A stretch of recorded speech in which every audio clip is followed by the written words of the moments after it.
All right. Well, good morning, everybody. And before we call the meeting of the HRA to order, we've got some preliminary matters to address. So welcome to the June 11th meeting of the Edina Housing and Redevelopment Authority. This meeting is being held electronically, comply with the governor's safer at home order, and to ensure the safety of all residents and staff. All members of the HRA staff and presenters are participating from their homes or offices. Before we begin, there are a few things I'd like to cover for those listening in and hoping to participate. The city is committed to continuing to receive and hear your input on matters. We have been collecting public input through our correspondence web form, through voicemail, and through our engagement website, bettertogether.edina.org. It is important to know that all comments that have been submitted have been received and read prior to the start of the meeting. You do not need to submit the same feedback in another way. All feedback is considered equally, regardless of the way in which the information was submitted. This morning, there will be 2 times to call in to provide comment via phone. The first will be community comment portion of the agenda, and you're allowed to speak about anything that is not on today's agenda or is shown as being scheduled for a future public hearing. The second is the public hearing on the sale of 7075 7079 Amundson Avenue to Amundson Flats and the approval of the associated redevelopment agreement. And we got Mr. Selke here to help us with that. If you want to call in for community comment, here's the number that you call, 800-374-0221. And the conference ID is 368-3739, 368-3739. You've got 3 minutes to speak, and our executive director, Scott Neal, will time your speaking, and he will let you know if you go over 3 minutes, and then we'll have to wrap up your comments. You don't need to call in this morning if you've already provided feedback. You don't need to repeat information already presented. Call in if you have new comments or information to bring forward. Thanks in advance for your patience as we work to conduct this meeting online using all these different software types and many people from a staff level participating from their homes. We'll clean up any glitches that we can as soon as possible, but this is technology and things can happen. So having said those things, we will now call the meeting to order, and we will do roll call, and that'll be done by Jennifer Garski. Commissioner Anderson? Here. Commissioner Brindle? Here. Commissioner Fisher? Here. Commissioner Staunton? Here. Chair Hovland? Here. I see my screen is jumping back and forth. It's taking me off video and on to video. Anyway, next is the Pledge of Allegiance, and I think that'll pick up my microphone only, so we'll do the Pledge of Allegiance now. I pledge allegiance to the flag of the United States of America, to the republic for which it stands, one nation, under God, indivisible, with liberty and justice for all. Thank you. We have a form of meeting agenda. Is there anyone on the commission that wishes to remove or modify the agenda in any way? Remove an item or modify the agenda? All right. Is there a motion to approve the meeting agenda as shown? So. Thank you. Need a second? Second. All right. Moved by Commissioner Fisher, second by Commissioner Brindle. Any further discussion? All those in favor of approving the agenda, we'll go through the roll call. Roll call, please, with respect to the agenda. Commissioner Anderson?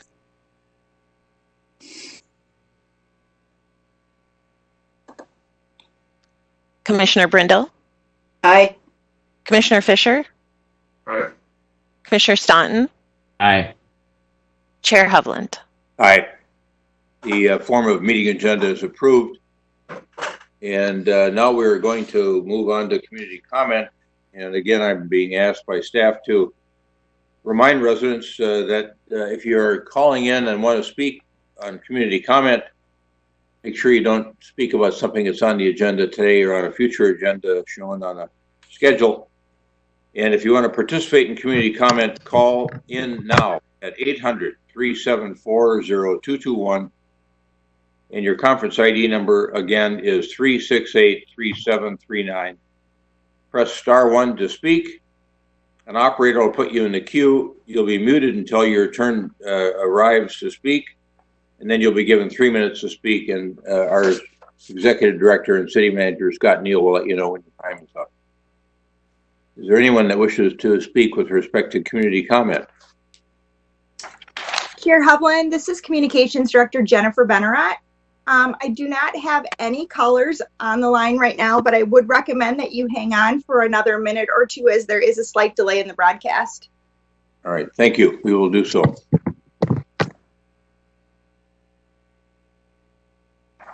Mr. Chair.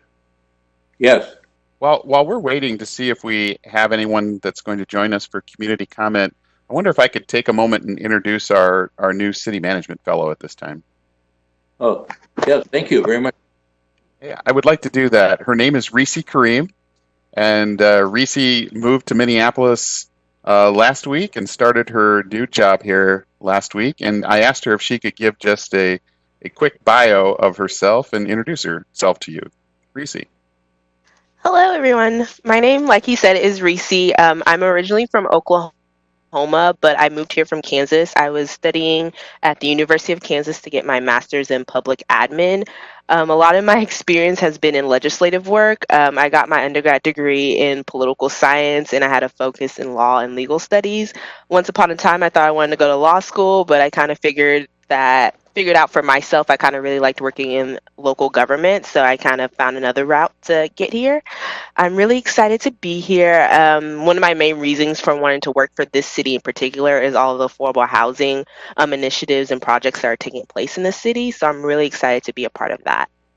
Reese, it's wonderful to have you here with us, and good to see you on the screen. So a virtual greeting to you.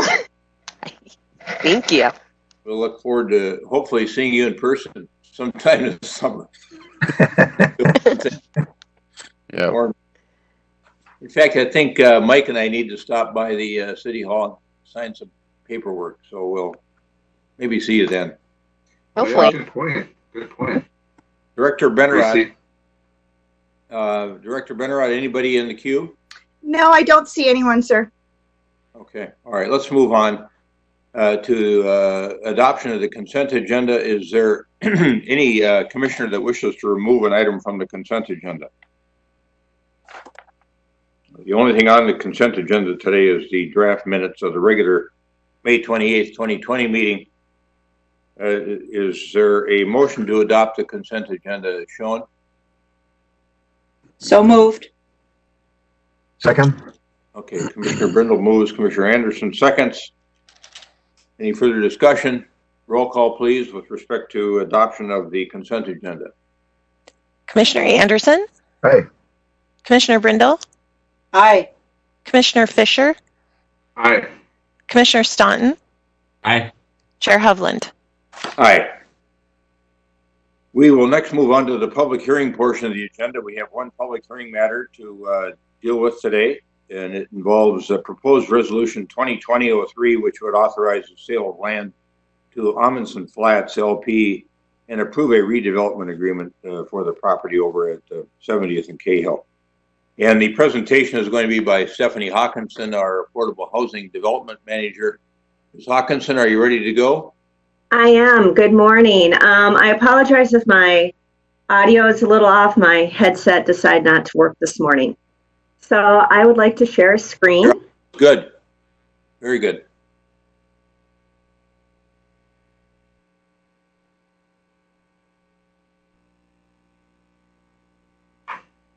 Are you seeing the PowerPoint? Yes. Okay, great. Thank you. So good morning again.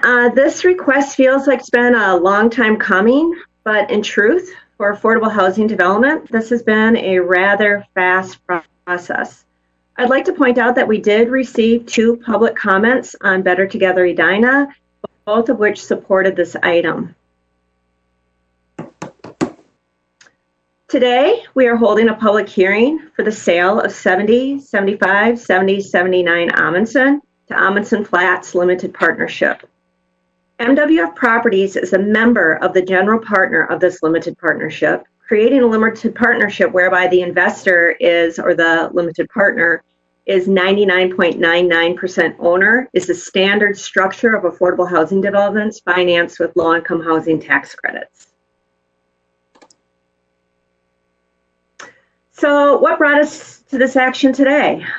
2 years ago, it was just 2 years ago, in July, the Edina Housing Foundation acquired the Waldorf-Nevin site and immediately began seeking a developer through a competitive proposal process. MWF Properties was selected. In July of last year, the HRA approved using Southdale 2 TIF pooled funds to acquire the site from the foundation and then sell to MWF at a discount, or a land sale write-down. Then last December, a TIF district was created so the pooled funds could be used for this transaction. Last February, just a few months ago, the City Council approved the site plan. So now that all the financing has been secured, we are seeking approval of the next step, which is to sell the site to the developer owner. I believe you are familiar with the location. I've been before you a few times. Again, this is 7079 Amundson, the former Waldorf-Nevin's dry cleaning site. The plan for the site is to transform from a vacant industrial building to affordable multifamily housing with connections to the bike trails. Amundson Flats will have 62 units, of which 8 will have 1 bedrooms, 23 will have 2 bedrooms, and 31 will have 3 bedrooms, so it's considered family housing.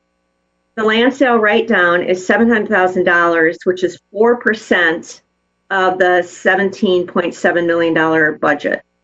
The affordability range is from under 30% of area median income to 70% of area median income.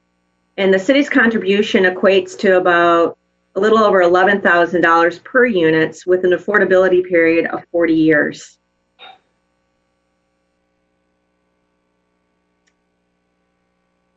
Financing of affordable housing developments is really complex. Often, there can be 12 or more sources of financing. The Amundson Flats development is relatively simple by comparison. Most of the financing is coming from the tax credit investor equity through the low-income tax credit program. U.S. Bank is the investor.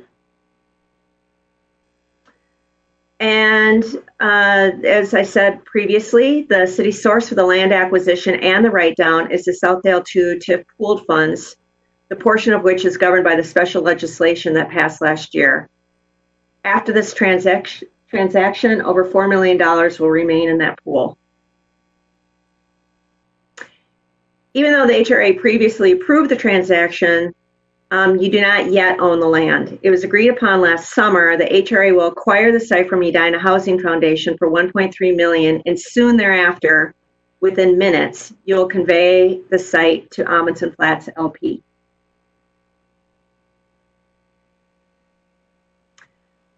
Because of the land sale write-down component, and because of the intent of the foundation and the HRA to have this site developed into multifamily affordable housing, part of the sales requirement will include a redevelopment agreement.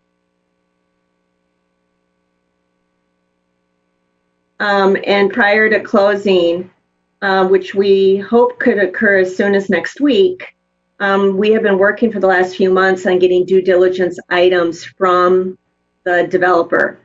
Evidence of financial commitments, evidence of their legal entity and their legal partnership, environmental reviews, construction estimates, construction contracts, and a whole host of other items.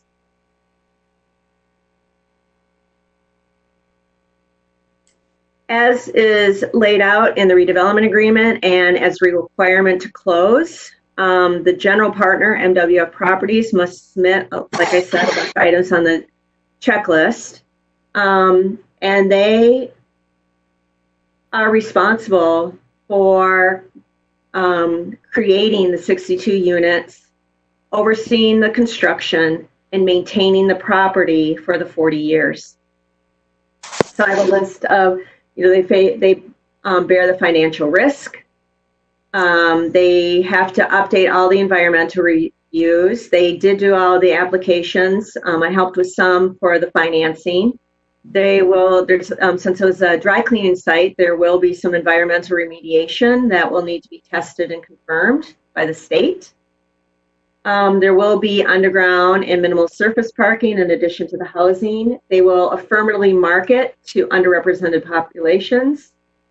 They'll keep the rents affordable for 40 years. And then the SIPA also includes trail easement, and it's referenced in the redevelopment agreement for the southern portion of the site.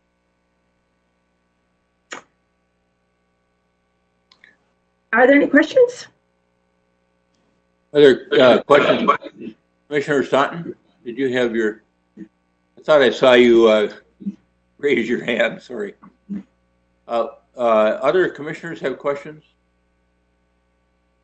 For Mr. Selke, how do we make sure that we're protected as well as possible on a $700,000 investment really from the HRA? How do we know they're going to do what they say they're going to do? And if they don't do it, how do we get the land back? Or what are we going to do to protect ourselves on a clawback sort of basis? Sure.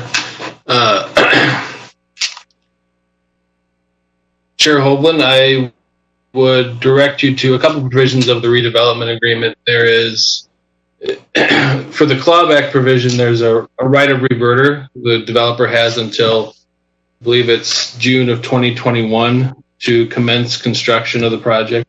And if they don't, the authority has the right to take the land back. That's in section 3.4 of the redevelopment agreement. How does it work from a mechanical standpoint? You know, we say we have the right to take the land back, but after we've transferred ownership of the land, is there some legal document in place that's recorded that provides for us to be able to get it back without having to go into a legal fight with him, with the developer? Yeah, the redevelopment or memorandum of the redevelopment is recorded, and that right of reverter lives in the redevelopment agreement. All right. So the contractual provisions are there, and don't anticipate it would be a fight. But we have that right, but we also have opportunities for the developer to perform under the redevelopment agreement.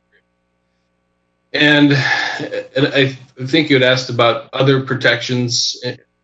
All of these covenants and restrictions with respect to affordable housing and the project in general, in addition to the redevelopment agreement, are in a restrictive covenant that's recorded against the property that lives there for the entire term of the affordability restriction. So that's in favor of the public and the HRA and the city, and that is another mechanism to provide assurance that the project is going to be used for what it's intended to be and what the city or what the HRA's money is going to support. Okay. Right. And do we know the status of the developer's funding commitments from other sources? I mean, Yes, they are fully funded. that was part of your due diligence work? Yes. Okay. Yes, we would not proceed with this without having them be fully funded. Right. Your thought is that the developer has they've got their ducks in a row on this thing, and that's why you're here asking us to now transfer the property. Correct. And the U.S. Bank is the lender as well as the investor. Chris, is that correct? Are they also the lender? I know they're the investor. And so the redevelopment agreement has already been vetted by the various lenders. I am going before the city council next week to get approval of the pass-through environmental grants. So those were the last bits of financing that were approved. Okay. Thank you, Ms. Hawkinson. Did that cause any other commissioners to have follow-on questions? Well, it's a wonderful project, and it's going to be nice to get it going here. Let's open this up for public testimony. Let me look at my little sheet here. And so we'll now hear from residents who would like to provide testimony in the matter. If you want to provide testimony in regard to this proposed resolution, call in at 800-374-0221. The conference ID number again is 368-3739, 368-3739. You'll be put in a queue. The operator will ask your name and street address. You will be given 3 minutes to speak. Executive Director Scott Neal will let you know when your time is up. So, Mr. Benarott, let's now see if there's anyone in the queue to speak with respect to this matter. Chair Hovland, I do not currently have anyone on the line, but I would recommend that you wait a minute or so before moving on in case we get some callers due to the delay in the broadcast.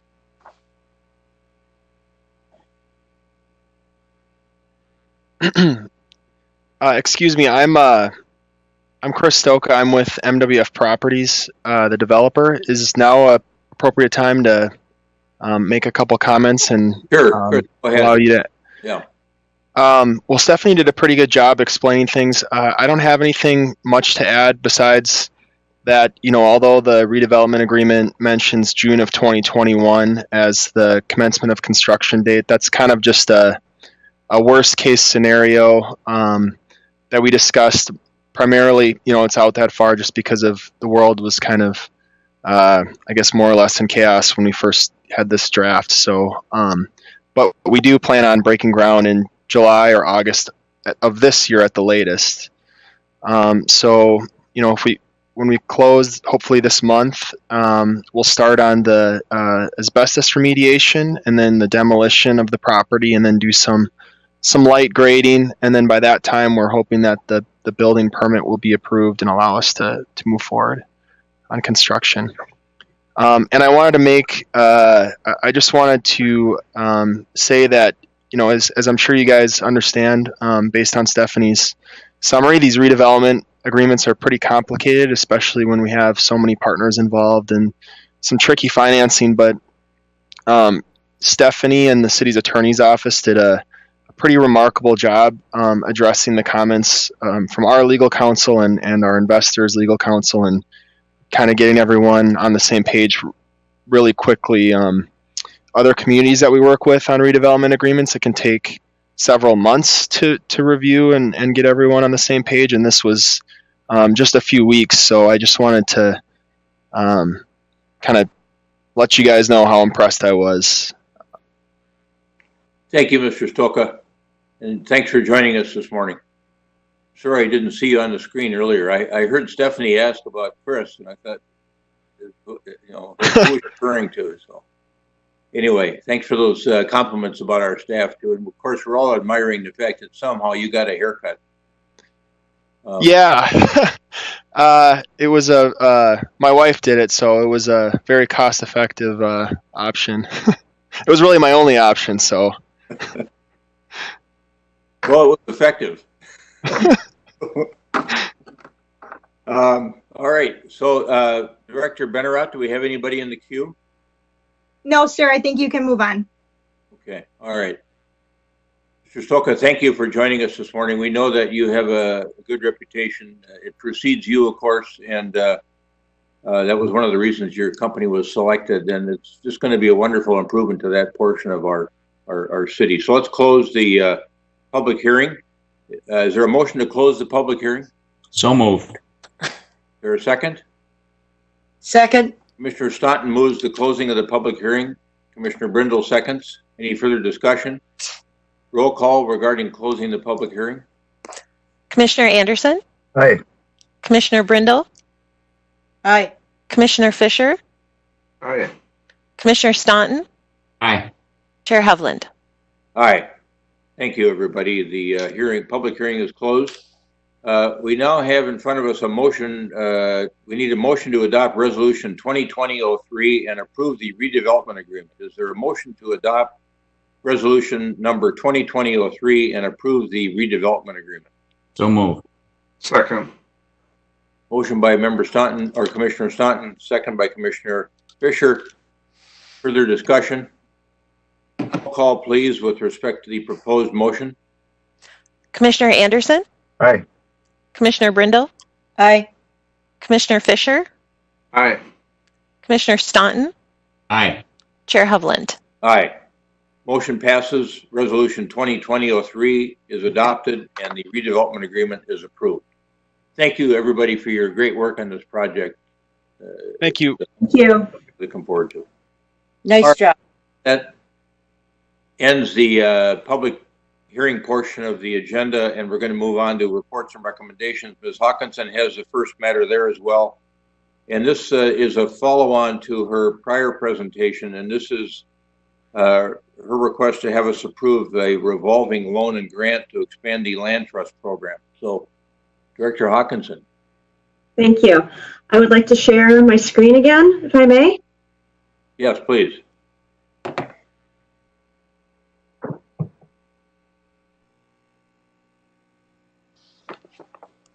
Do you see the PowerPoint? Yes. Yes. Okay, great. Thank you. So as you stated, this is a follow-up to a program I introduced at the City Council work session on June 2nd. I am seeking approval to set up a $1.3 million as a revolving loan, including 840 of that as a grant using the Affordable Housing Trust Funds to expand WALT's Home Within Reach program in Edina. I'm also seeking authorization to engage our attorney to craft the necessary legal documents to secure the financing for this approved use. There's been a lot of discussion lately about how access to affordable housing is a human rights issue. Secure housing relates to better health and educational outcomes. Home ownership is also a wealth building tool that is not available to large swaths of the population. According to a February 20th issue of the Washington Post, in Minnesota, the racial disparities in home ownership is the worst in the nation. The Urban Institute outlines why disparity exists, and even while holding income, credit scores, marital status, education constant, the gap is not fully explained. In July 2017, the Center for the American Experiment even noted that the Twin Cities home ownership rates for whites is the highest in the nation, yet for blacks, it is the lowest. Although we cannot solve all issues of disparity with this one program, Homes Within Reach scratches the surface through a single-family ownership program that provides a long-term affordable ownership opportunities to households regardless of race, whose incomes would otherwise exclude them. The creation of home ownership opportunities in partnership with the West Hennepin Affordable Housing Land Trust to expand the program in Edina for the current pace of about one land trust home every 18 months to 3 homes in the next 3 years. We need to provide financing that is more abundant than the annual block grant allocation. So what does Homes Within Reach do? It preserves home ownership for low to moderate income households. It retains community and home ownership wealth. It enhances residential stability. It preserves long-term housing affordability. And it serves households with incomes between 60% and 80% of the area median income, which is for a family of 4, roughly $82,720. At the work session, I presented 3 programs, including this one, that each serve a different income bracket. At the time, Commissioner Staunton requested that I graph that out. I don't know if this is exactly what he had in mind, but in the affordable housing world, the whole pie are households with incomes maxed out at about 120% of area median income, which translates to a little bit more than $120,000 a household of 4. The Homes Within Reach program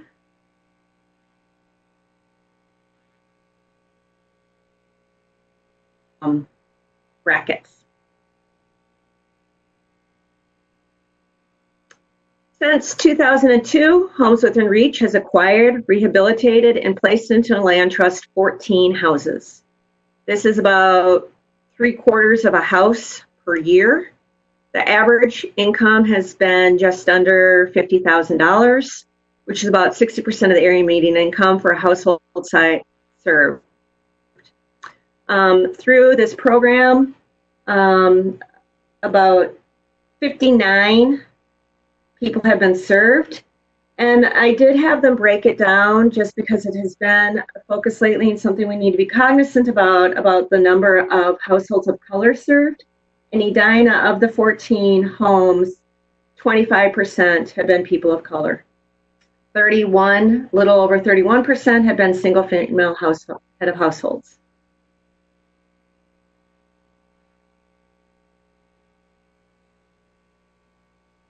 There's been since I've been in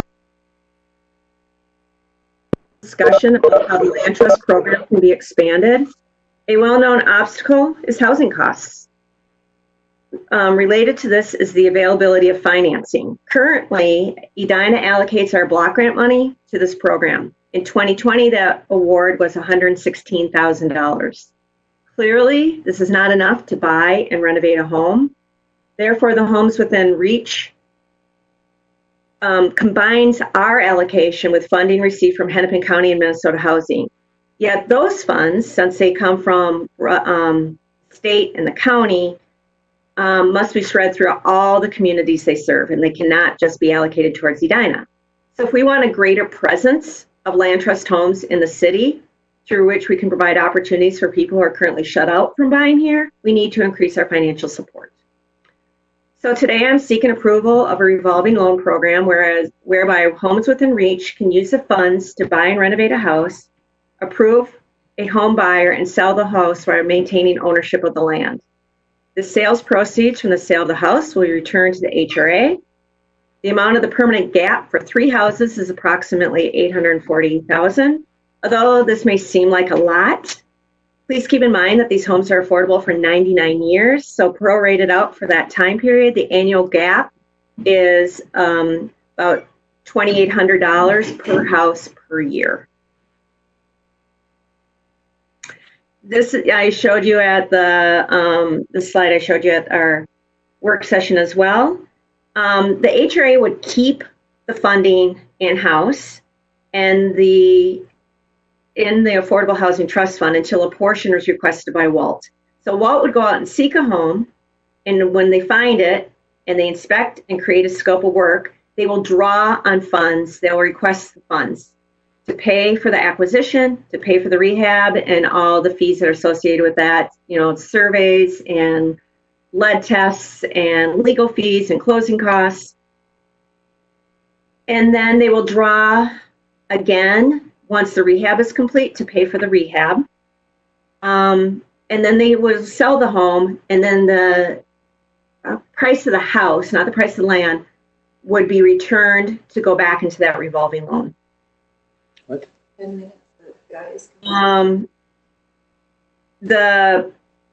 Based on their history, the cost of the homes that they're selling is about $155,000. So a significant amount is placed into the land trust, the land portion of it. If the HRA approves the program, I will work with Walt and our attorneys to draft all the loan and grant agreements and return to the HRA for approval of those items. And that's all I have for you with regards to a presentation. Good, thank you. Commissioner Staunton, were you satisfied with your pie chart?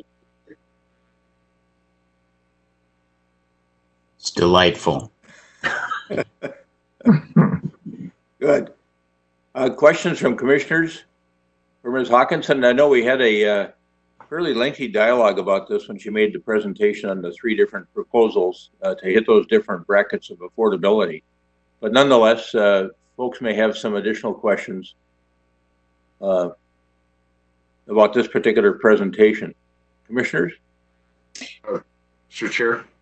Yes, Commissioner Fisher? I just want to make the comment that it's not for lack of interest that we're probably not asking questions. It's just that Ms. Hawkinson always prepares us so well, and we've always had so much information that you kind of get to this point and you're like, yeah, this is everything we've talked about. So I am very pleased with all of this. Thank you. Mr. Chair. Commissioner Brindle? Thank you. I just really want to commend Stephanie Hawkinson and staff who are working with her on this. The idea of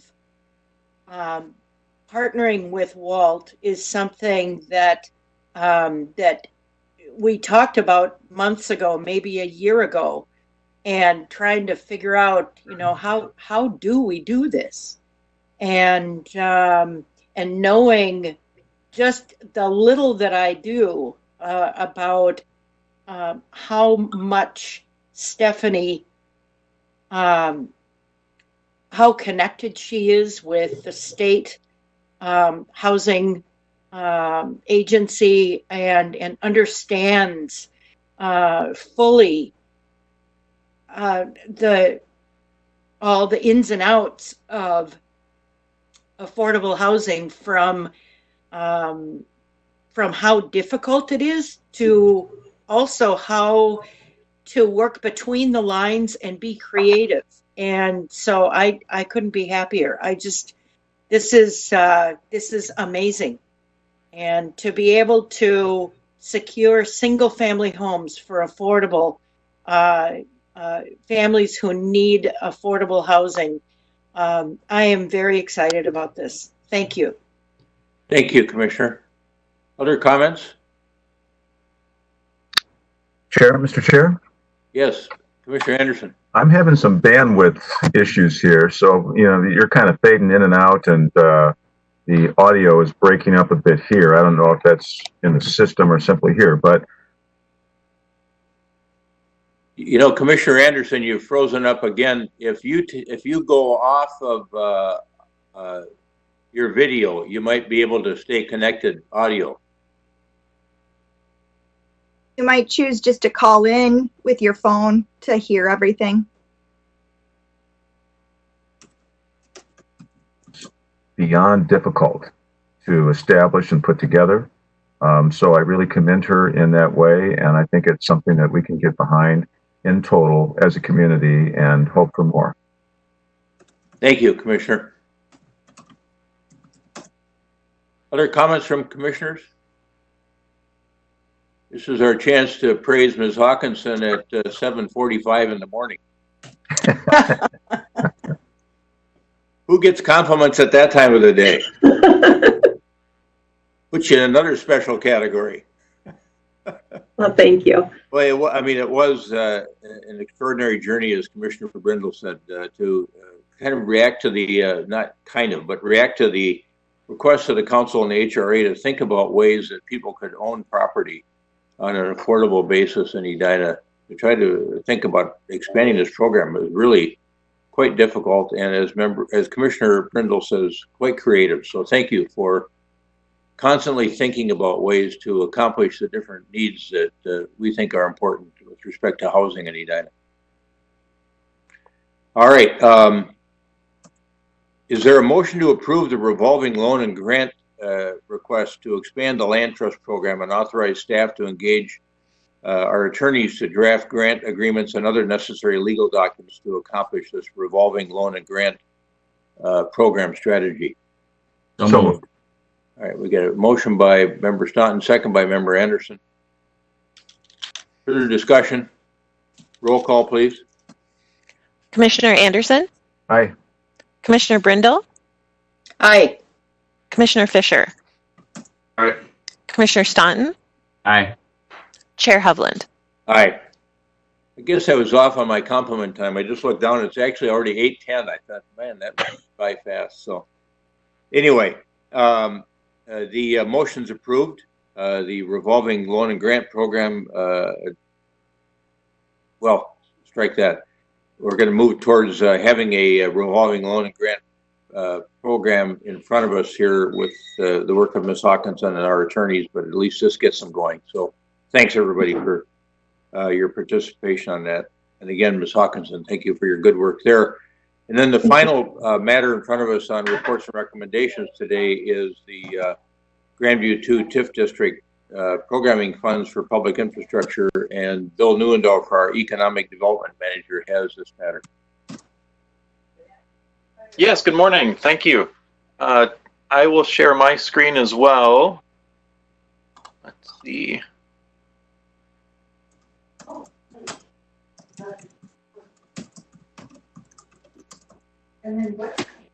Let's see. Do you see a screen on your screen the Grandview 2 TIF District?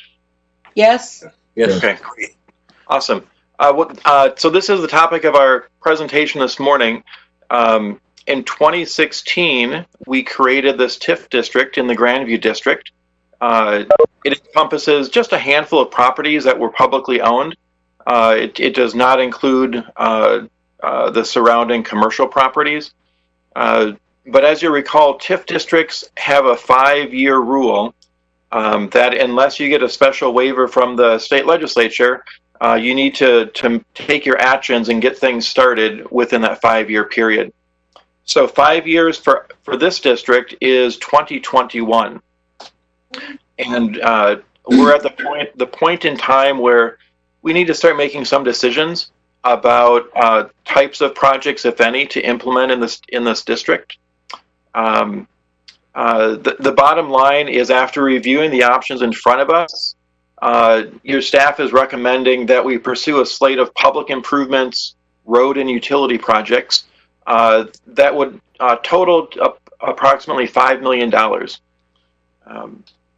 And I'll run through how we got to that recommendation and some of the thinking behind it. But as I mentioned, we all know there's been discussion of redevelopment in the Grandview district for several decades, quite frankly. Since 2012, when that framework plan was created, 2016, we completed the transportation study. The TIF district was created. So there's been lots of planning, lots of discussion. And along the way, we've taken strategic steps to get a financing mechanism in place should we choose to use it. That was the creation of the TIF district. Last year, with the completion of the Avador apartments, we find that we now have a dedicated revenue source. That project is completed. It's on the tax rolls. Its occupancy and lease up is going very well. And the first collection of incremental property taxes will occur this year. Normally it would have happened in May. There was a slight extension of that due to the COVID pandemic. But we're at the point where we need to start thinking about whether or not we want to use that revenue stream and how we want to use it. So it really creates quite an opportunity. This is one of the strategies we had hoped might come to fruition. But this revenue stream of incremental property taxes begins this year. It continues for up to 25 years. That's the duration, the maximum duration of this TIF district. And those dollars can be used for engineering costs, construction cost, architecture, and related administrative and legal costs for both private construction of eligible sources as well as public construction. But the key caveat is that we must make a decision and commit to that funding by June of next year. If we delay past that point, that revenue stream cannot be accessed. We would have passed the 5-year deadline. Over the last month or so, we've been working with Elders Associates and asked them to do some projections based on what we know today, based on the projects that are completed and in the ground, essentially that new Avador apartment project. Finance Director Urim should be on the line. Don, did you want to speak to this slide? Sure, thanks, Bill. Chair, members of the HRA. So as Bill has mentioned, we had worked with Nick from Elders on preparing a very conservative estimate on revenue generated specifically from the Avador project and what could we afford in terms of the issuance of bonds so that the revenue stream from Avador would cover the payments. So this little chart just shows that over a 7, a 10, and a 12-year increment, we could issue debt listed at the bottom of approximately $5 million and have significant coverage enough to weather any market changes. I also had a conversation with Bob Wilson, our city assessor, about what his expectation for market values are. Currently, he's just projecting that things will be flat. My concern was a reduction in market value for the Avador and what that would mean to the debt service. He's saying at this time that seems very unlikely. And as you can see on the very bottom, we are projecting conservatively coverage of 105%. So I support this effort, and I think it makes it's a conservative effort, and I think it makes a lot of sense. Thank you, Director Urim. Any commissioner have a question for Director Urim? Mr. Chair? Yes, Commissioner Anderson. Thank you. Director Urim, I appreciate your analysis. I mean, really, you answered many of the questions that I had with regard to that. So basically, what we consider this morning is if Avador, for any reason, has their EMV reduced, and so we don't receive the funding into the TIF district that is generated essentially by that project, that's what puts it at risk. And it sounds as if you've researched that. Mr. Wilson has, essentially said he doesn't think so. I guess the question would be, and it's a 21% question. Is there any possibility that if rents fall, that lessens the value of the building, and in that event, does that affect cash flows? At the same time, I also recognize this is one of the better times to issue a general obligation bond.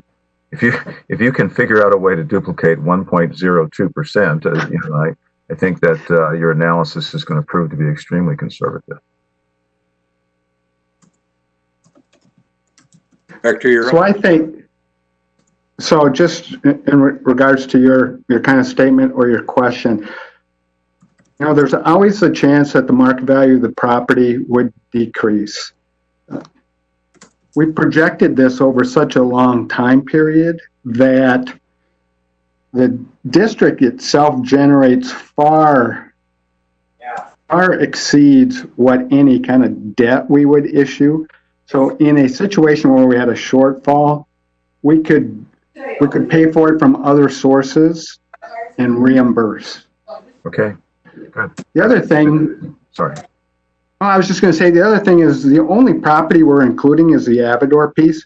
So this does not include any future projects. Okay. Got it. Thank you so much. I was just going to chime in on that there's a number of other properties that remain unredeveloped or prone to redevelopment in the district that could contribute to the funds as well, right, Mr. Urim? That's correct. Member Brindle, did you have a comment? No. Oh, okay. So your name popped up on my screen as wanting to speak or speaking. Oh, sorry. Nope. Okay. Thank you. All right. Director Neuendorf, go ahead. All right. So we'll continue then. But one other thing to mention, that when Director Urim and Ellers ran these numbers, we did not max out the duration. The TIF district, it could extend for up to 25 years. That was a level of repayment that we frankly weren't interested in. So we only ran 10-year and 12-year projections. And based on what Don had mentioned, we think we can have a debt of around $5 million repaid in 10 years. So again, just another level of conservatism built into these projections. We also worked with Director of Engineering, Chad Milner, to review the plans that we've worked on so far. And after reviewing what's in the capital improvement plan, what's in the transportation plan, we're recommending some strategies to move forward. The key strategy is to issue this TIF-supported bond by next June, and that would fund a slate of public roadway projects and public utility improvements. The total cost is estimated to be around $5 million, repayment over 10 years. And when that debt is repaid, we would then retire and close this TIF district earlier than we originally anticipated. The second strategy to keep in mind, just as a backstop, next year in the legislative session, we could pursue an extension of that 5-year rule if it's advantageous for us to do so. At this point, that's really plan B. I don't think we'll need to go there. But again, it's just another tool if we need any kind of additional reassurance. So when we looked at the slate of public improvements, we wanted to put a lot of weight into all of the community involvement that's been done over the years. There's been dozens and dozens of meetings and input sessions and forums to help shape what this district could look like in the future. And so we want to take full advantage of all that information that's been collected to date. We also wanted to take actions that simplified future redevelopment of the city's vacant parcel, the old public works site. At this point in time, we don't think we'll be able to make a decision on the future use of that vacant parcel, but any public improvement that we work on in the next year, we wanted to help redevelopment as opposed to hinder it. We also recognize that the parking ramp behind Jerry's on Brookside Avenue, that ramp is owned by the HRA, and it's getting old. It's in need of some improvements and some updates. So certainly some of the monies could be directed towards that as a public parking facility. And two other, the last two items we touched on, as we put this plan together, we really wanted to limit financial risk and exposure of the HRA, and we wanted to live within our means as opposed to stretching out for the full length of what's available. So I have a couple quick slides. These date back to 2016 when we first created the TIF district. This is the parcel map of the TIF district, Grandview District Number 2. It includes the city's public work site, the old school district bus barn in this area, Jerry's ramp, a lot of publicly owned parcels. It also does include the gas station and the medical office. At that time, we also identified a number of possible goals to pursue when we created this TIF district. They're shown on the left here. And at the time, we looked at a variety of improvements to Eden Avenue, to Arcadia, to Brookside, to the bridges, to the intersections. We also looked at possible improvements, environmental remediation, et cetera, to the public works site. These slides are from the 2016 transportation plan, and these started to focus more on actual improvements that could be pursued to achieve the community's goals of better access to and through the site. So the slate of improvements that we're recommending at this point in time is shown here. This was also included in the staff report as well as in your packet. But we would include some improvements on Eden Avenue, some improvements on Arcadia. We would look to improve the Eden-Arcadia intersection.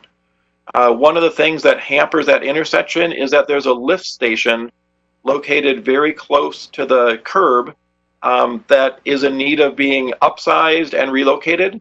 We could do that as part of this whole project. Also looking at Brookside Road, possibly doing some repaving, just some simple improvements to that little avenue.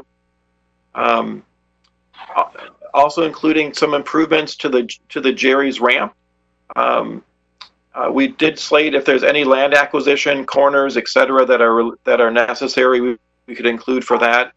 At this point, Director Milner has done just a quick engineering estimate to come up to these numbers.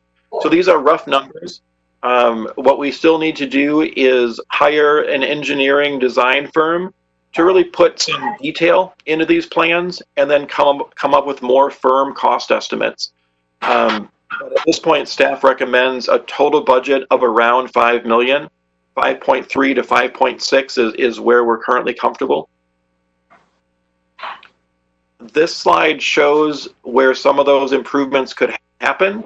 Eden, Arcadia, the link road by the gas stations, the parking structure. So at this point in time, what we're seeking is your direction and your authorization to pursue preliminary design and to hire an engineering design firm to solidify these plans. In the future, we'd come back and seek to go out to bids to actually build things once we have a better idea of what specifically we can do for this amount of money. But at this point, we wanted to open it up for questions. This is a shift in direction for this district. It was part of our original slate of possibilities, but we're at the point now where we've got less than a year to take firm action, and this is the time to get started. So if there's any questions, we are available to answer them. And I'll stop sharing my screen at this point, but I'm happy to put it up if there's other questions. All right. Thank you, Manager Neuendorf. And are there questions for Manager Neuendorf? Comments? Chair Hovland. Go ahead, Mary. Commissioner Brindle, go ahead, and then we'll go to Commissioner Staunton. Okay, thank you. I keep disappearing. My video goes negative. Sorry about that. So the items on this list are going to take more than a year to accomplish, especially considering the engineering time.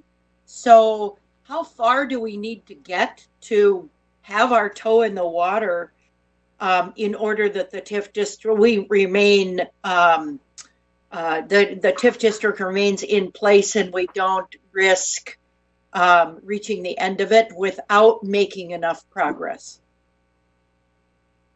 Yeah, great question. Let me answer part of that, and then I'll turn it over to Chad Milner to talk a little bit more about the timeline to actually build it.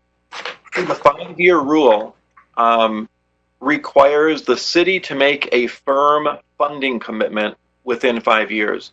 So that would be the identification of the general project scope and the issuance of debt to fund those improvements.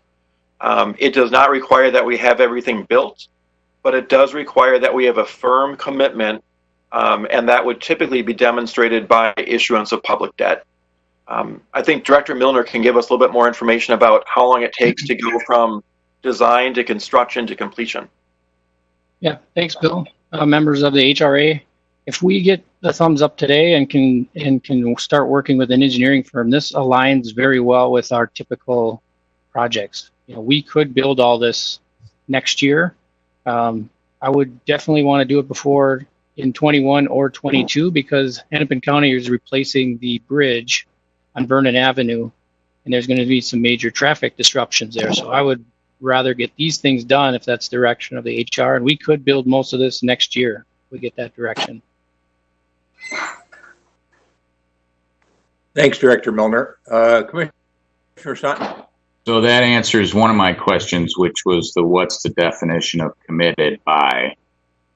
So as I understand it, if we were basically to borrow the money by then we've satisfied that, or enter into agreements to award bids, more or less. The other question is just the scope of these improvements. What I'm interested in hearing from staff about Vernon Avenue. You know, one of the things in both the transportation plan as well as the Grandview framework is the notion of narrowing Vernon Avenue through the Grandview district as it comes up from the west. You know, right now we have a 2-lane 40-mile-an-hour road, and you're coming east on Vernon. And as it shrinks as it drops from 40 miles an hour to 30 miles an hour, it opens up to 4 lanes, which just encourages people to continue to steam along at whatever speed they're at. And there's been a lot of discussion in those documents about narrowing Vernon Avenue from 4 lanes to basically 3 lanes, and that using that to help widen sidewalks and create bike facilities, etc. And I understand that that's a county road, but particularly given the fact that Hennepin County is talking about replacing the bridge, what thinking has gone into whether Vernon should be included in this, and if so, why not?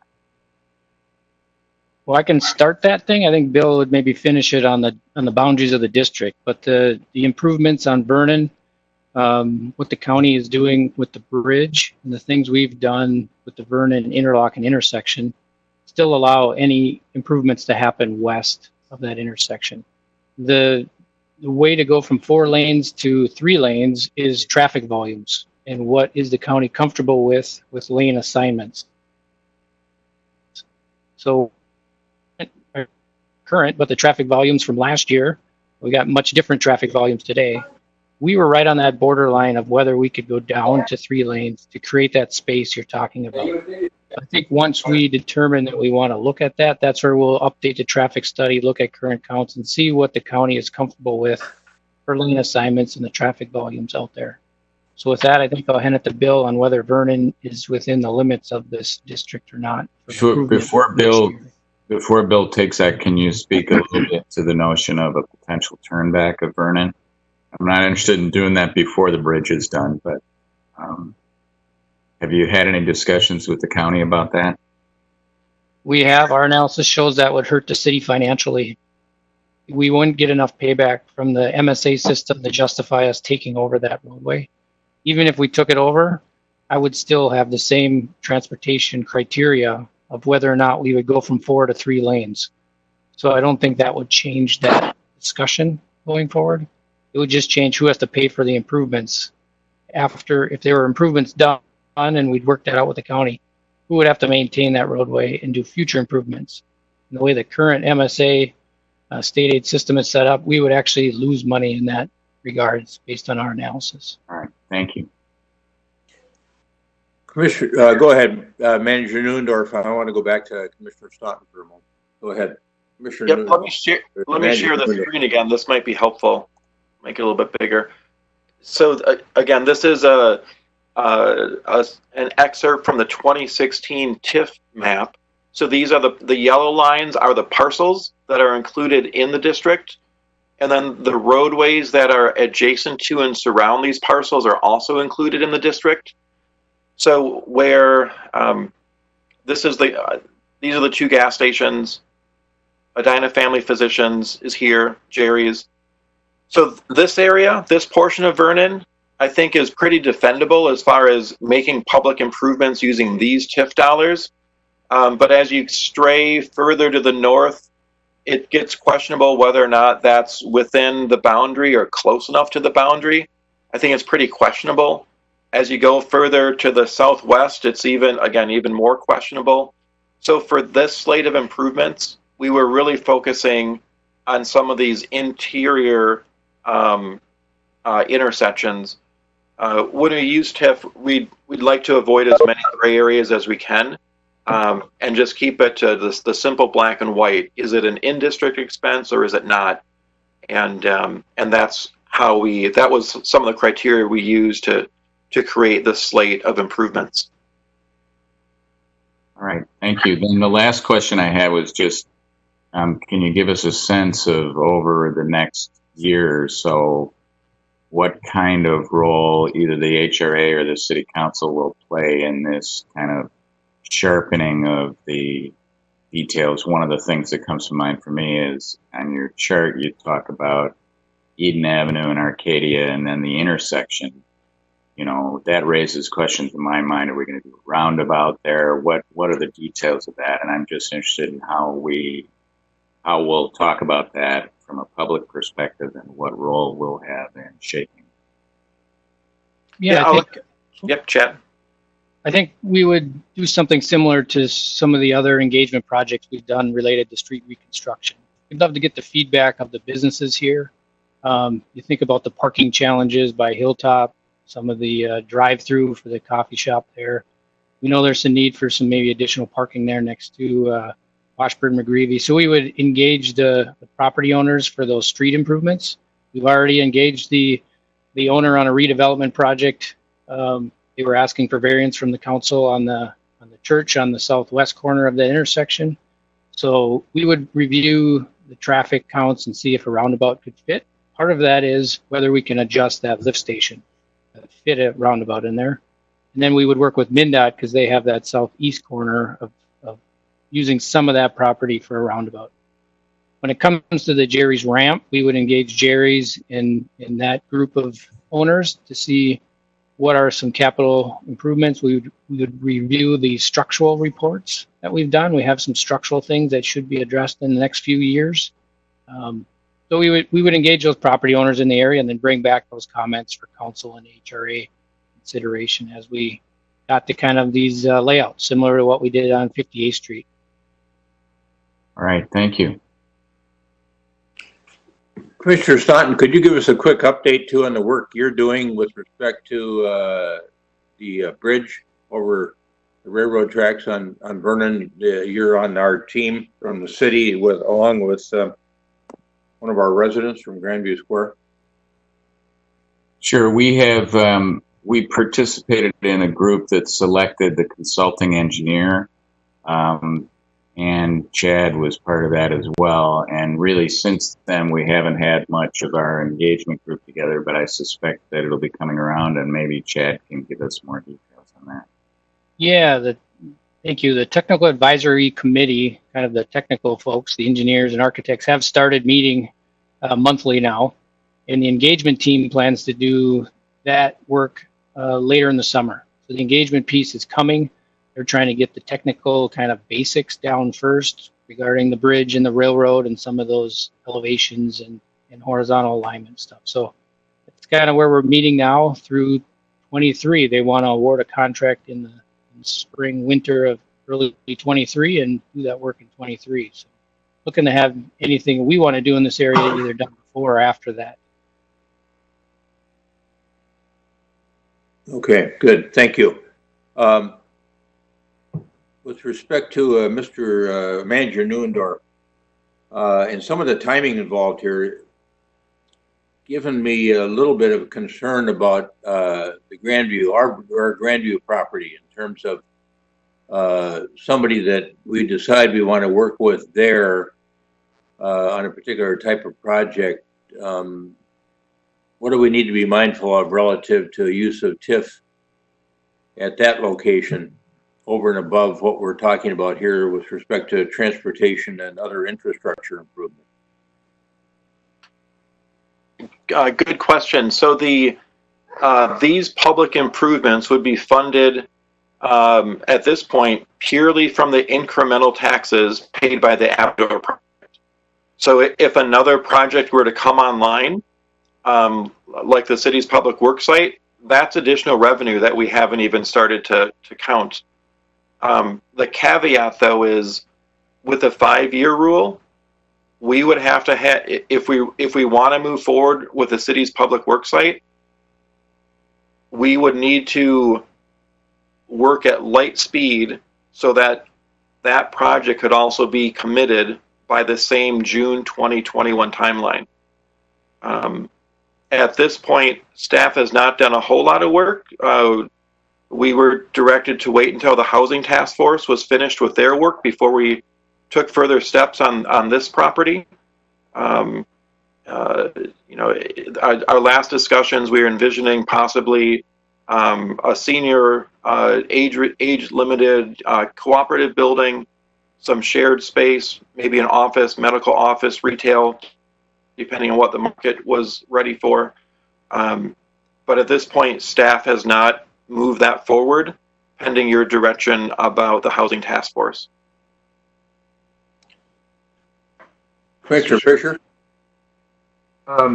So I'm glad you asked that, Mr. Chair, because that's really where I wanted to go with this. Just make sure we're all having a discussion about the reality of this TIF here. So when I look at the proposed projects, and when you look at all of the projects that have been planned for this area, I put them in two bundles. One is sort of minor infrastructure improvements that will hopefully advance and improve private development opportunities. I mean, that's why you would do this kind of TIF stuff to start with. And then I would put the other bundle, I would call it catalytic infrastructure improvements that will really change the framework of transportation here, which is our ultimate goal. And I would say all of these proposed changes are sort of, I would characterize them in the minor category, with the exception of if you can figure out the roundabout on Eden. I think that's a game changer, and that would be a really kind of a bigger step. But I did want to get into some more clarification, and I think you started getting there, Mr. Neuendorf, with so basically, as I sit here, it feels like we've kind of squandered an opportunity by not that we have had a lot of other things going on, but by not getting something done on the public works site to this point, we're going to lose a source of money to make the catalytic improvements. You know, the east-west streets, the, you know, improvements more over on the Vernon side of things. And unless, if I'm understanding right, unless somehow miraculously we would have even though we haven't been able to agree on anything on that site for this number of years, in the next year we would agree on something and have a plan in place where we could allocate future TIF dollars. Am I understanding that correct? Correct. Yeah. The timeline, in order to spend future TIF dollars that are generated here, we still have to satisfy that 5-year rule. So if we do move forward with the public works site, we would essentially have to commit and issue a TIF note by this time next year. So there's a lot of advance work to get to that point. You know, anything's possible with enough effort, but it's a pretty high bar, and at this point, we've got 12 months to get there. Another way we could approach that. So I think, you know, I'm in agreement with doing what we can today, knowing where we are today, and making. And I agree with the strategy. Let's just get the infrastructure improvements done that are advancing us a step, maybe not a leap, but a step right now. But there's also, I would imagine, an opportunity to create, if we needed to in the future, create another TIF district that could include the public works site. It's just, you know, it's a vacant site right now. It doesn't give us a substandard building anymore once this year is up. But perhaps we could create another small district that might encompass enough parcels to do some more infrastructure, but maybe not all of what we've anticipated. That be an accurate statement?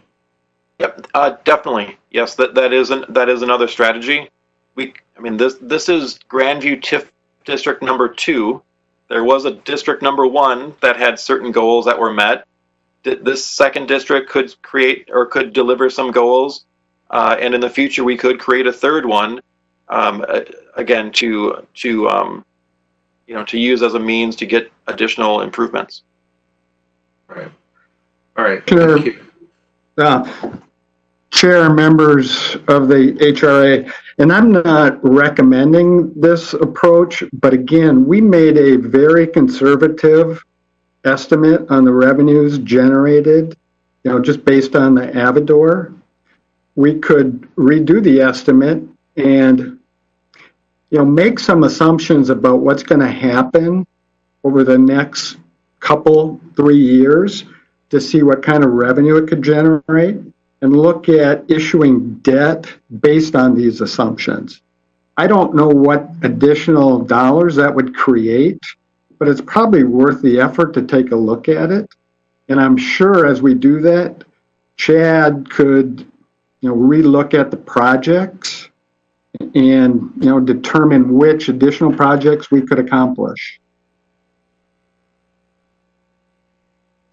I do agree that as an exercise, it would be worth doing just to see, and I understand there's an element of risk that we don't typically take, but sort of deciding, and again, it's, and earlier when I used the word squander, I was not in any way reflecting on staff here, right? I mean, we collectively, as a council and as an HRA, have decided not to move forward on various opportunities. And this is just where we are today. But it is an incredible opportunity, that public works site, to ultimately fund the infrastructure that a good chunk of it that we're going to need. So it would be worth the exercise just to sort of look at that and see if there's a realistic path. Manager Neuendorf, with respect to the latest iteration that I sort of fleetingly contemplated, and that was a combination of medical and senior cooperative housing. Is there anything about that kind of a project that's inconsistent with the findings of Maxfield or the work that's being done by the housing group? Two-part question, and when could we expect to have some recommendations from the housing group? Because if that idea of the combination of medical and senior cooperative housing is not inconsistent with the Maxfield report or the work that the housing group is doing, it seems to me that it might be worth looking at that sooner rather than later to see if it works better for us in Grandview too than some subsequent TIF district. You're on mute. Bill, you're on mute. I was on mute, sorry. I have part of an answer, and then I know that Manager Neal has part of the story, and I think Stephanie Hawkinson can give an update on the housing group. But as far as a medical office being on part of that site, it fits really nicely with residential use. I mean, there's synergy in the parking, daytime users versus nighttime users, so that definitely is a complementary type of use on this property. Regarding how it jives with the Maxfield housing study and the status, I would defer to either Scott or Stephanie to address that question.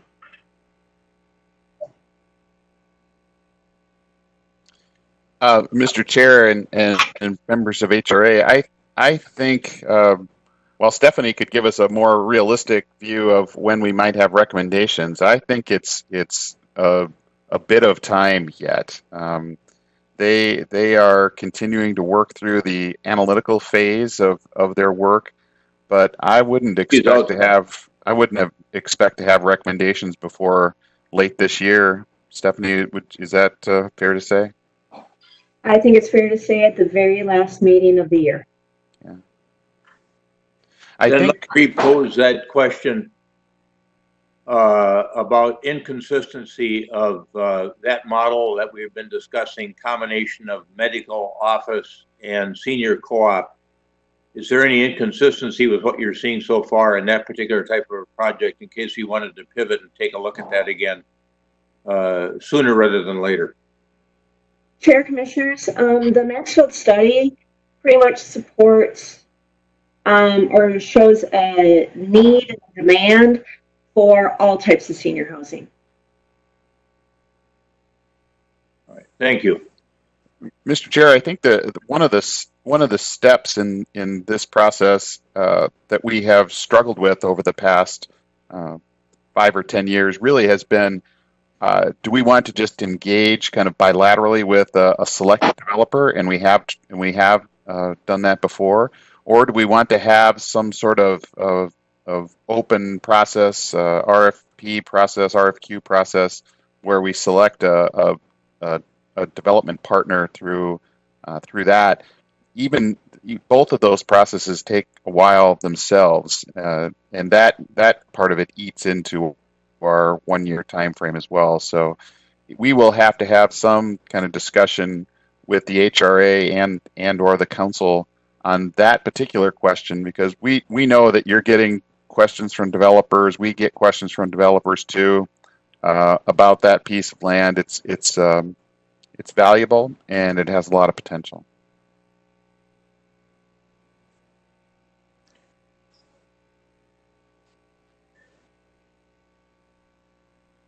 All right. Well, I think it's a conversation that may be ripening. So I'll talk to you and Manager Neuendorf about it. Can either of you recall, Manager Neal or Manager Neuendorf, when we had our prior partner selected after interviewing 5 developers, we chose Frauenschuh companies. We expended some monies with them. Actually, they expended monies and we had to reimburse them because we didn't do a deal. Was that agreement structured in a way where if we renewed the relationship with them, we would recapture the money that we invested? My recollection is not. I think my recollection is at the end of that process, it was it was a clean break. Mr. Neuendorf, do you have recollection of that? It's a complicated answer. So the first round, we did have such a deal where if we didn't move forward, they were agreeable to refunding some of our monies. They gave us a 1-year time frame to act. When it came to that second action, we couldn't decide within 1 year, so that time frame ran out. And then in the third effort, there was no such offer. So if we would re-engage with them, we could always ask. But at this point, the city is under no obligation to Franchu, and Franchu is under no obligation to the city. So everyone is open to work with whomever we would select. The monies we paid them for the work that they did, that could be a condition of re-engagement. You could always ask. There's no contractual obligation, but it never hurts to ask. What I'm suggesting is that if we told them that we wanted to come back and revisit the idea of, now I'm thinking about speed now, because of the presentation that you just made.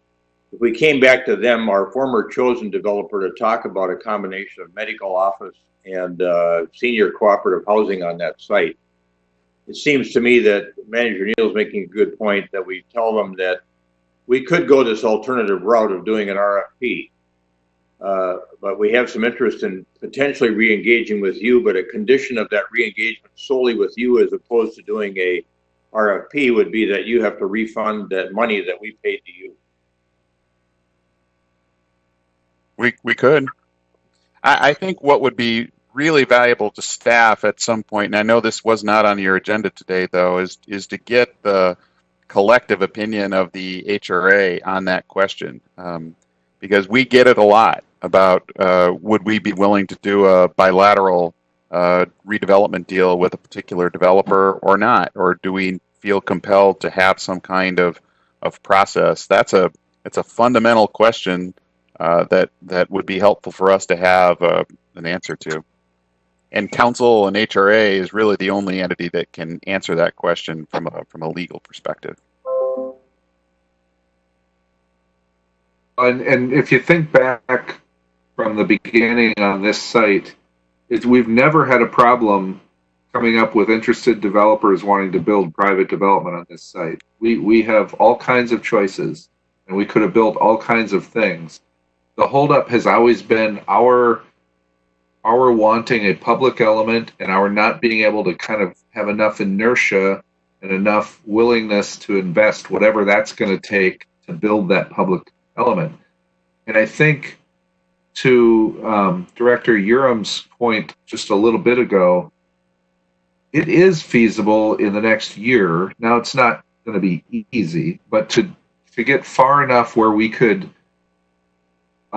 figure out on that site where private development can go, and to have enough separation for a potential future public element that we can get to it on our own time. And the problem is the private and the public don't go on the same timeline, and I think we found that it just wasn't ever comfortable. So I think if we could find a way to sort of come up with an idea for the property that allows us a future opportunity for the public piece, while getting the site into real production and off of a non-taxable situation, would be a good thing for our community.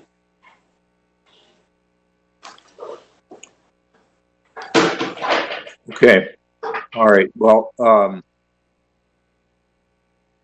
I had an inquiry yesterday from Franchu companies indicating that they were, if depending upon the desires of the council and the HRA, they were ready to re-engage and go forward immediately. So I think with this additional information from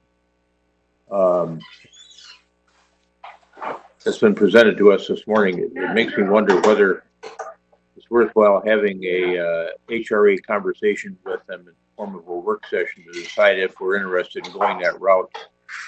And if not, that's fine. But I think I'd like to keep us moving forward on this, and so that if I don't want to miss an opportunity here to be able to maximize the Grandview 2 TIF district possibilities, or potentially getting reimbursed. And they've got, yes, Manager Neal. Yeah, I just wanted to affirm that, Mr. Chair, that from a staff perspective, re-engaging with Frauenschuh would obviously be the fastest way to get to a solution for what could be approved for development on that site. I think from our perspective, having the HRA make that kind of critical fundamental decision about re-engaging with them or having an open process is important. I don't want to devote a lot of staff resources to a discussion, to a bilateral discussion with Frauenschuh, unless we've got HRA support for that, because it would take a lot of time and resources to just to engage in a discussion with them, really. So we would support that. If I can chime in on that, all of that can't happen until we decide what we want to do there. Right. Yeah, their notion is that they would like to come and present to us what they would propose doing there with respect to what we would like to do there. Well, we don't. Part of the process has been we've looked at things. You could do it two ways. You could do it the way you described, what we want there, or having somebody come forward with some ideas of what might go there that we find appealing. And I think at least there's been some initial appeal, at least for me personally, in the combination of medical office and senior cooperative housing. And I'm willing to look at their ideas on that and then make a decision on whether or not we want to work with them to keep this matter moving forward. They tell me that they have their senior co-op partner. It's a significant development company that we all know that's headquartered in our town, or has a presence in our town. And if it's a preference of the HRA not to do that, that's fine. But I think they would like an answer on whether or not we want to have a work session with them on what they could do over there. Do we want to do that or not is a simple question. And in light of what we heard today, it seems to me that it's something that we should answer sooner rather than later.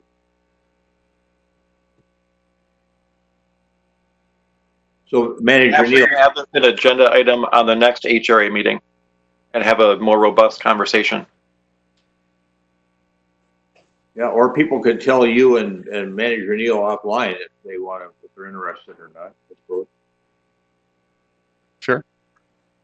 Yeah, I mean, I don't know why we wouldn't have the conversation. We can always say no and move on.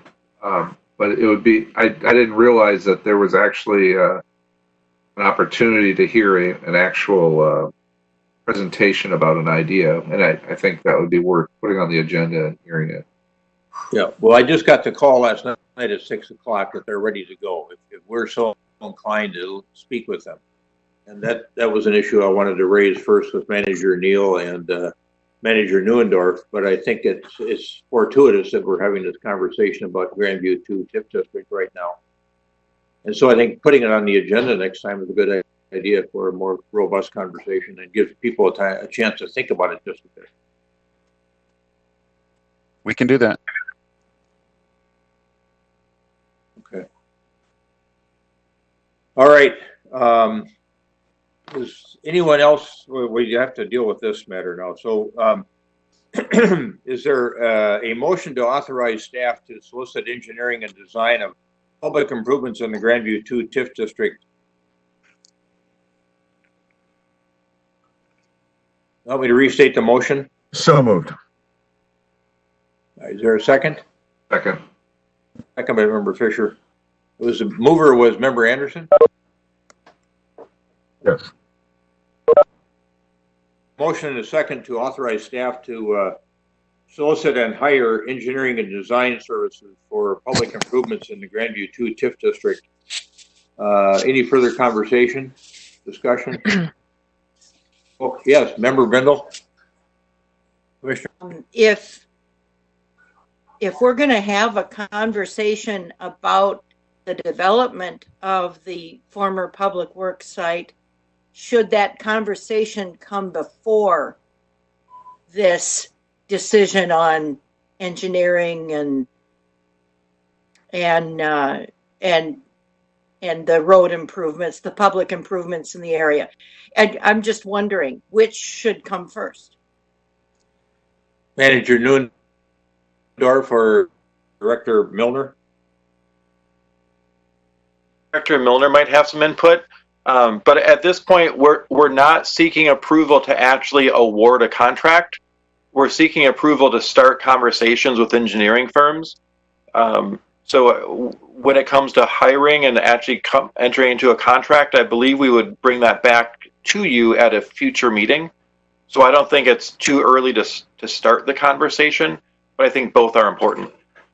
Okay. Any further comments, questions? Roll call, please, on the motion to authorize staff to solicit engineering and design services for public improvements in the Grandview 2 TIF district. Ms. Karski? Commissioner Anderson? Aye. Commissioner Brindle? Aye. Commissioner Fisher?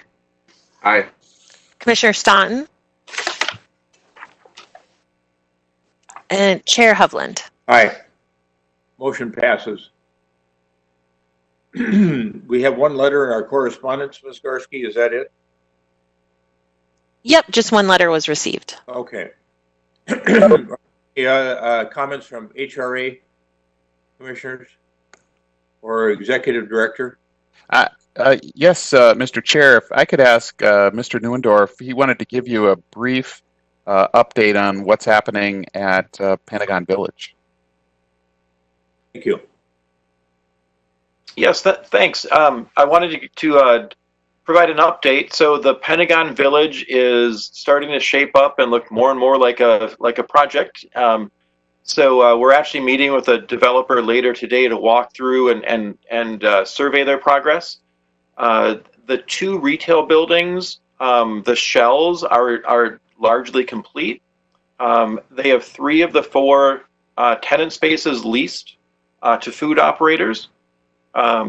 Jersey Mike's franchise is one of the first one. They've got a sign out there already, and then they have 2 other concepts that are under contract, but they're not ready to announce quite yet. So the 2 retail buildings are looking good. The site, it's a 12-acre property. We'll be out there today to make sure that the sidewalks are finished. In the last week or 2, they've been installing their public art. There's a large plaza in the center of that property that will be conveyed with a public easement when it's finished. So they were on site last night testing the lighting of the artwork and the fountain, the public parking structure that is privately owned, but the public can use it. That is finished. That should be available for operation soon. So that's a lot of the infrastructure. They've had a setback with the hotel. I think not surprising due to COVID. Hotel operators are seeing what's worse than a drop off. I mean, they're seeing revenue declines in the 90 percentiles. So their Marriott hotel operator had expected to break ground this month. They have paused on that project, which is a setback. At this point, I don't know what the new start date will be to build that hotel, but the hotel operator has already closed on the land. It is in their portfolio, and it is in their interest to move forward, but they are not willing or ready to break ground until the national economy starts to recover from this pandemic. The second pad for a extended stay hotel is also up in the air related to the COVID as well. That operator has not closed on that property, so that other parcel is still in the hands of the developer. They could continue to work with that hotel operator, but it's my understanding that they're looking at other opportunities. It's really uncertain what the long-range impact to the hospitality industry will be. They don't want to be caught with an empty parcel for any longer than they need to. And then the third parcel that's significant is the office pad. They are actively engaging and working with a number of different operators and clients for that building. Nothing to announce at this point, but they're working that one hard. I know that there are a handful of good prospects that they are working with, but nothing to announce at this point. So I guess we have to be a little bit more patient to see the final users, but the site is starting to look like a finished site with pads that are ready for the next slate of private development. Yeah, I would encourage folks to drive out there and look at the public art that's in place. I drove by the other night. It's one of the features is lighted, and they've got all the sod in around the two buildings that Bill mentioned. And Jersey Mike's, I think, is a recognized first-rate franchise operation. So it's good. They're on the move. But and I think also helpful that one pad for the hotel, the Marriott Hotel, is sold and closed. So the hotel owns it, and I think it's just a matter of time as to when they start building. But I also know that they've had conversations with at least one healthcare related entity about headquartering out at Pentagon Village. So those discussions are underway as well. So urge you all to get out there and take a look at it. It looks real good. Chair Hovland, I have a question. Yes, Commissioner Brindle. Bill, there was a complaint by a resident, or maybe more than one resident who lives nearby, about the lighting at the top level of the ramp, that it was so bright. Has that been taken care of? Yes, it has been. There's accent lighting along the upper edge of the parking structure, a series of LED accents. And we did get a complaint from one of the neighbors that they were too bright. I was walking on the Fred Richards trail, and I agreed they were they were very, very bright. So it took a little bit of time, about 2 weeks. The solution, they put a dimmer switch on the lights, and they reduced them from 100% output to 35% output. And I think they're much more comfortable to the eye at this point. They could still adjust that if necessary. But yes, they were quick to jump on that and make the needed modification. And we haven't heard any complaint at this point.